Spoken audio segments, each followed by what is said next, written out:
ಶಾಸಕ ಜನಾರ್ದನ ರೆಡ್ಡಿ ಹಾಗೂ ಆಪ್ತರಿಗೆ ಮತ್ತೆ ಶಾಕ್ ಎದುರಾಗ್ತಾ ಇದೆ. ನಕಲಿ ದಾಖಲೆಯನ್ನ ಸೃಷ್ಟಿಸಿ ಭೂ ಕಬಳಿಕೆ ಮಾಡ್ತಿರುವಂತಹ ಆರೋಪ ಕೇಳಿ ಬರ್ತಾ ಇದೆ. ರೆಡ್ಡಿ ಹಾಗೂ OMC ಕಂಪನಿ MD ಶ್ರೀನಿವಾಸ್ ಮೇಲೆ ಆರೋಪ ಕೇಳಿ ಬರ್ತಾ ಇದೆ. ಬಳ್ಳಾರಿಯ ಕುವೆಂಪು ನಗರದಲ್ಲಿ ಅಕ್ರಮವಾಗಿ ಭೂಮಿಯನ್ನ ಖರೀದಿ ಮಾಡಲಾಗಿದೆ ಅನ್ನುವಂತಹ ಗಂಭೀರ ಆರೋಪ. ಸುಮಾರು 9 ಎಕರೆ ಭೂಮಿ ಅಕ್ರಮವಾಗಿ ಖರೀದಿ ಮಾಡಲಾಗಿದೆ ಅನ್ನುವಂತಹ ಆರೋಪ ಕೇಳಿ ಬರ್ತಾ ಇದೆ. ಜಾಗದ ಮೂಲ ಮಾಲೀಕರಾದ ಮುಂಡ್ಲೂರು ಗೋವರ್ಧನ ಅವರಿಗೆ ಫೋರ್ಜರಿ ಸಹಿಯನ್ನ ಮಾಡೋದ್ರ ಮೂಲಕ ಭೂಮಿ ಖರೀದಿ ಮಾಡಲಾಗಿದೆ ಅಂತ ಹೇಳಿ ಆರೋಪಿಸಲಾಗಿದೆ. ನೋಡಿ, 2004ರಲ್ಲಿ ಮೂಲ ಮಾಲೀಕರಾದ ಮುಂಡ್ಲೂರು ಗೋವರ್ಧನ ಅವರು ಬಳ್ಳಾರಿ ಮೂಲದ ಬಿ ಸೀನಾ ಮತ್ತು ಮಂಜುನಾಥ ಭೂಮಿಯನ್ನ ಮಾರಾಟ ಮಾಡಿರ್ತಾರೆ. 75 ಲಕ್ಷಕ್ಕೆ ಮಾರಾಟಕ್ಕೆ ಒಪ್ಪಂದ ಮಾಡಿಕೊಂಡು ಮುಂಗಡ 20 ಲಕ್ಷ ಹಣವನ್ನ ಪಡೆದುಕೊಂಡು ಅಗ್ರಿಮೆಂಟ್ ಮಾಡಿಕೊಟ್ಟಿರ್ತಾರೆ. ಅಗ್ರಿಮೆಂಟ್ ಪ್ರಕಾರ ಉಳಿದ ಹಣ ನೀಡದ ಹಿನ್ನೆಲೆ ಕೊಟ್ಟ ಮುಂಗಡ ಹಣವನ್ನ ವಾಪಸ್ ಕೊಟ್ಟಿರ್ತಾರೆ. ಆದ್ರೆ ಈ ಮಧ್ಯೆ ಹಣ ಮುಂಗಡ ಕೊಟ್ಟಾಗ ಸೀನಾ ಮತ್ತು ಮಂಜುನಾಥ ಮೂಲ ಮಾಲೀಕರಾದ ಗೋವರ್ಧನ ಅವರ ಸಹಿಯನ್ನ ಫೋರ್ಜರಿ ಮಾಡಿಕೊಂಡಿದ್ದಾರೆ.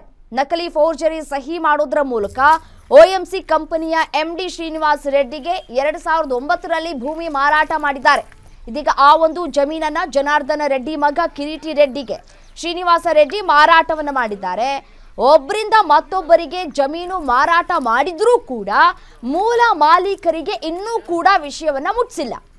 ಇದೀಗ ಕೋರ್ಟ್ ನಕಲಿ ದಾಖಲೆಗಳನ್ನ ನೀಡಿ ಸದ್ಯಕ್ಕೆ ಸ್ಟೇಯನ್ನ ತೆಗೆದುಕೊಂಡು ಬಂದಿದ್ದಾರೆ. ಸ್ಟೇ ತಂದ ಈ ಒಂದು ಜಾಗಕ್ಕೆ ಇದೀಗ ಸ್ಟೇ ತೆಗೆದುಕೊಂಡು ಬರಲಾಗಿದೆ. ನೋಡಿ, ದೃಶ್ಯದಲ್ಲಿ ಗಮನಿಸ್ತಾ ಇದ್ದೀರಿ.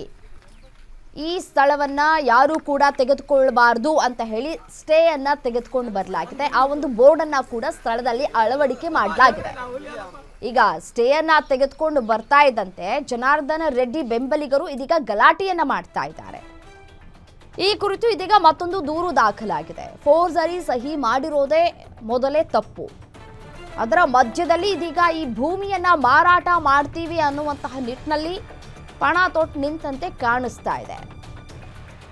ಹಾಗಾಗಿ ಇದೀಗ ಯಾರು ಕೂಡ ಈ ಒಂದು ಭೂಮಿಯನ್ನ ಖರೀದಿ ಮಾಡಬಾರದು ಅಂತ ಹೇಳಿ ಸ್ಟೇಯನ್ನ ತೆಗೆದುಕೊಂಡು ಬರಲಾಗಿದೆ. ಏನು ಇದೇ ವಿಚಾರಕ್ಕೆ ಸಂಬಂಧಪಟ್ಟಂತೆ ಮತ್ತಷ್ಟು ಡೀಟೇಲ್ಸ್ ಕೊಡ್ತಾ ಹೋಗ್ತಾರೆ ನಮ್ಮ ಪ್ರತಿನಿಧಿ ವೆಂಕಟೇಶ್ ಕುಲಕರ್ಣಿ ದೂರವಾಣಿ ಸಂಪರ್ಕದಲ್ಲಿದ್ದಾರೆ. ವೆಂಕಟೇಶ್, ನೋಡಿ, ಈ ಶಾಸಕ ಜನಾರ್ದನ ರೆಡ್ಡಿ ಹಾಗೂ ಆಪ್ತರಿಗೆ ಮತ್ತೆ ಶಾಕ್ ಮೇಲೆ ಶಾಕ್ ಇದ್ದಿದೆ ಬಿಡಿ. ಅದು ನಕಲಿ ಭೂಮಿ ಮಾರಾಟ ಮಾಡೋದು, ಈ ರೀತಿಯಾದಂತಹ ಪ್ರಕರಣಗಳು ಪದೇ ಪದೇ ಮರುಕಳಿಸ್ತಾ ಇದೆ, ಬೆಳಕಿಗೆ ಬರ್ತಾ ಇದೆ. ಇದೀಗ ಈ ಫೋರ್ಜರಿ ಸಹಿ ಮಾಡಿ ಭೂಮಿಯನ್ನ ಮಾರಾಟ ಮಾಡಲಾಗ್ತಾ ಇದೆ. ಇದು ಮೂಲ ಮಾಲೀಕರಿಗೂ ಕೂಡ ಗೊತ್ತಿಲ್ಲ ಅನ್ನುವಂತಹ ಆರೋಪ. ಯಾವೆಲ್ಲ ರೀತಿಯಾದಂತಹ ಆರೋಪವನ್ನ ಮಾಡಲಾಗಿದೆ, ಕೋರ್ಟ್ನಿಂದ ಯಾವ ರೀತಿಯಾದಂತಹ ಸ್ಟೇ ತೆಗೆದುಕೊಂಡು ಬರಲಾಗಿದೆ ಅಂತ ಹೇಳಿ?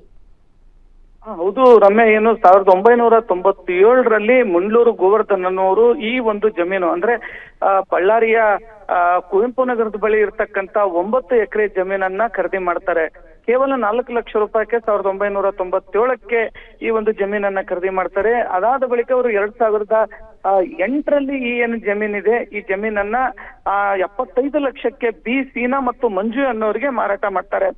ಸೊ ಮಾರಾಟ ಮಾಡಿ ಮುಂಗಡ ಹಣ 20 ಲಕ್ಷ 20 ಮತ್ತು 15 ಒಟ್ಟು 35 ಲಕ್ಷ ಹಣವನ್ನ ಮುಂಗಡವಾಗಿ ತಗೊಳ್ತಾರೆ. ಆದ್ರೆ ಮುಂಗಡವಾಗಿ ತಗೊಂಡಿರ್ತಕ್ಕಂತ ಹಣ ಏನ್ ತಗೊಳ್ತಾರೆ, ಸೀನಾ ಮತ್ತು ಮಂಜು ಇಬ್ರು ಕೂಡ್ಕೊಂಡು ಈ ಒಂದು ಜಾಗದಲ್ಲಿ ನಾವು ಡೆವಲಪ್ಮೆಂಟ್ ಮಾಡ್ತೀವಿ, ಹೀಗಾಗಿ ನಮ್ಗೆ GPA ಮಾಡಿಕೊಡಿ ಅನ್ನುವಂತ ಮಾತನ್ನ ಮುಂಡ್ಲೂರು ಗೋವರ್ಧನ್ ಅವರಿಗೆ ಹೇಳ್ತಾರೆ. ಅದಾದ ಬಳಿಕ ಮುಂಗ್ಳೂರು ಗೋವರ್ಧನ್ ಅವರು ಬಳ್ಳಾರಿ ನ್ಯಾಯಾಲಯದಿಂದ ಅವರಿಗೆ GPA ಯನ್ನ ಮಾಡಿಕೊಡ್ತಾರೆ. GPA ಮಾಡಿಕೊಟ್ಟ ಬಳಿಕ ಬಿ ಸೀನಾ ಮತ್ತು ಮಂಜುನಾಥ್ ಎಂಬುವರು OMC ಕಂಪನಿಯ MD ಆಗಿದ್ದಂತ PV ಶ್ರೀನಿವಾಸ್ ರೆಡ್ಡಿ ಅವರಿಗೆ ಈ ಒಂದು ಜಾಗವನ್ನ ಮಾರಾಟ ಮಾಡ್ತಾರೆ. ಅದಾದ ಬಳಿಕ ಇತ್ತೀಚೆಗೆ 2 ವರ್ಷದ ಹಿಂದಷ್ಟೇ ಈ ಒಂದು ಜಮೀನನ್ನ ಮಾಜಿ ಸಚಿವ ಗಂಗಾವತಿ ಶಾಸಕ ಗಾಲಿ ಜನಾರ್ದನ ರೆಡ್ಡಿ ಅವರ ಪುತ್ರ ನಟ ಕಿರೀಟಿ ರೆಡ್ಡಿ ಅವರಿಗೆ ಈಗ ಇದು ಮಾರಾಟ ಮಾಡಿರ್ತಕ್ಕಂಥದ್ದು. ನಮ್ಮ ಜಾಗವನ್ನು ನಮಗೆ ವಾಪಸ್ ಕೊಡಿ ಅನ್ನುವಂತ ನಿಟ್ಟಿನಲ್ಲಿ 2-3 ಬಾರಿ PV ಶ್ರೀನಿವಾಸ್ ರೆಡ್ಡಿ ಅವರಿಗೆ ಮನವಿ ಮಾಡಿಕೊಂಡ್ರು. ಯಾವುದೇ ಸಿದ್ಧಾಂತ ಹಿನ್ನೆಲೆಯಲ್ಲಿ ಈಗ ನ್ಯಾಯಾಲಯದಿಂದ ಸ್ಟೇ ತಂದಿರ್ತಕ್ಕಂಥದ್ದು. ಈಗ ಸ್ಟೇ ತಂದಿರ್ತಕ್ಕಂಥ ಜಾಗದಲ್ಲೂ ಕೂಡ ಹಾಕಿರ್ತಕ್ಕಂಥ ಬೋರ್ಡ್ ಗಳನ್ನ ಕಿತ್ತುತ್ತಾರೆ ಅನ್ನುವಂತ ಆರೋಪವನ್ನ ಈಗ ಮೂಲ ಏನು ಜಮೀನಿದೆ ಜಮೀನಿನ ಓನರ್ ಆಗಿರ್ತಕ್ಕಂಥ ಗೋವರ್ಧನ್ ಅವರು ಆರೋಪವನ್ನು ಮಾಡ್ತಕ್ಕಂಥದ್ದು. ಒಟ್ಟಾರೆಯಾಗಿ 2 ದೂರುಗಳು ಈ ಒಂದು ಜಮೀನಿಗೆ ದೂರು ಕೂಡ ದಾಖಲಾಗಿರ್ತಕ್ಕಂಥದ್ದು ರಮ್ಯಾ. ಥ್ಯಾಂಕ್ ಯು ತಮ್ಮ ಮಾಹಿತಿಗಾಗಿ.